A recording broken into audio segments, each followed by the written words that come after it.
On any given day in this country, more than 75,000 military veterans are homeless.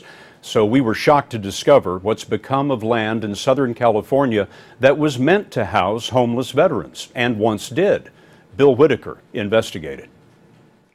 In 4 tours in Iraq, Sergeant Freddie Cordova saw friends blown up by IEDs and learned to kill or be killed. What keeps you warm in Iraq during the winter? It's your hate.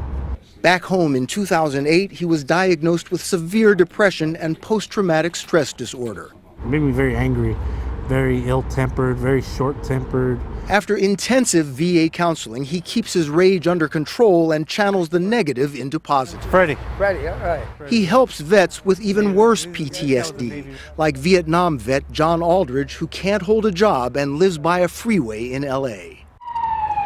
LA is the homeless vet capital of the U.S. with more than 8,000 on city streets. It makes Cordova angry again, especially since just blocks away sits almost 400 acres, half the size of Central Park, donated to the U.S. government after the Civil War expressly to provide housing for disabled veterans.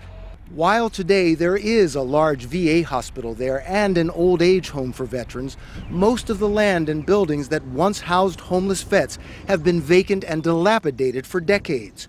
What's more, with the city encroaching on all sides, the VA now leases about 1/3 of the property for private use, to a bus company, to Enterprise Rent-A-Car, for UCLA's baseball stadium, a private school's athletic field. There's even a golf course and a dog park, and there's no public record of where the money goes. I just get furious about it.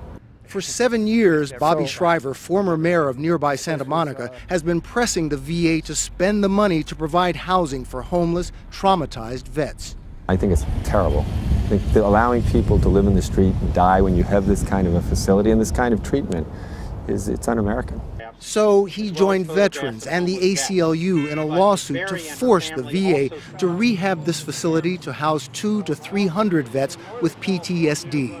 The Department of Veterans Affairs declined to talk to us, but insists it has gotten thousands of homeless veterans off the streets and into community centers. Last week, the VA announced a master plan to rehab buildings here for veterans suffering PTSD.